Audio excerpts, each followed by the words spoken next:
Before we get to questions, I want to be a little self-indulgent, if I may, and just talk about a topic that's slightly contrary to some of what we've talked about today, and it's the concept of digital trash.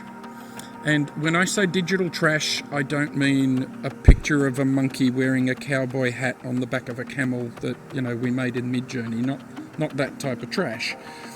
It's the trash that AI is kind of leaving behind and how it's affecting the world. The developed nations have a bit of a history of passing on their problems to the developing nations. If you look at excess plastic, if you look at end-of-use tyres, the developed nations have become really great at finding ways of dumping them in the developing nations and letting them deal with the problem. And AI has started to follow suit, and this is a bit of a call to action. There are 2 points that I want to touch on. The first one is jobs, and a few speakers have talked about jobs today. The World Economic Forum's Future of Work report that was just released a few days ago, earlier this month, said 41% of employers were likely to downsize as a direct result of AI. That's a pretty staggering number. And of course, the jobs most likely to be impacted, things like data entry, admin assistants, call centre workers, legal secretaries, tend to be predisposed towards offshored or outsourced things to developing nations.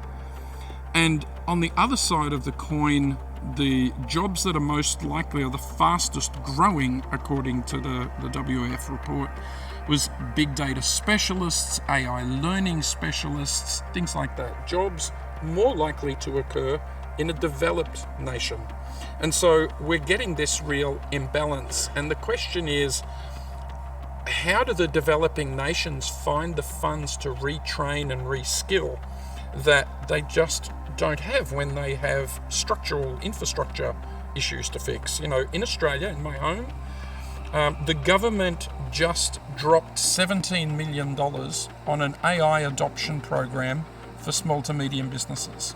Just on a Wednesday, here we go, here's $17 million. The UK has done a similar thing with their AI opportunities plan, but how do developing nations get to prioritise that kind of money? So the AI displaced workers, I think, are going to affect the developing nations more than the developed. And as another version of this, we've already seen Newswire last year ran a report about the exploitation of gig workers in Pakistan. Many of you probably saw that report where teenage gig workers were signing up using their parents' credentials and were doing work at cents per day, but they were actually data labeling and reinforced learning things around hate speech and pornography. Really tough subjects for kids to be working on. So we are seeing this. The second point I want to touch on is infrastructure. So today the US has just over 3,000 data centers, about 10 times more than any other nation.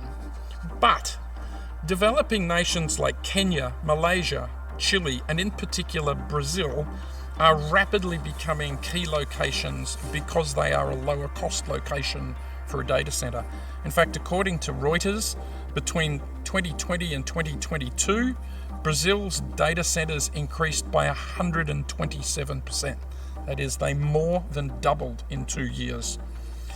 And it's not slowing down. Now, interestingly, within about 24 hours of taking office, President Trump announced Project Stargate, which was a staggering $500 billion project to create more data centers. How do the developing nations compete with a $500 billion investment? They simply can't do it. And this AI processing, as we all know, leads to very large electrical infrastructure requirements and very large water usage requirements on countries that are not equipped and don't necessarily have the funding to be able to support these types of things.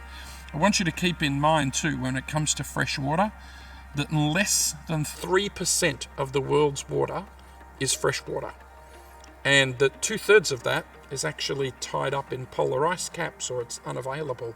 So there is very little of the world's water that's actually fresh water, and therefore it becomes, as we know in a number of developing nations, a critical part of life. So even if developing nations did want to build these centres, one of the other things they're going to roll up against is Mr. Biden's rule around AI diffusion, that says if you live in one of these 11 trusted nations, and by the way, none of those 11 are developing nations, you can have as many chips as you want. But all of the developing nations fall into tier 2 and tier 3, where they're going to restrict access to AI chips. So we really are seeing an incredible balance and the beginning of digital trash. So I was once told by a presenter, never do a presentation without a call to action at the end. And so given that we are in the UN room, my call to action would be to the developed nations, the leaders of those nations, to figure out how we can start to offset the problems of digital trash before we dump more trash on developing nations than they can handle. That was all I wanted to talk about. Thank you.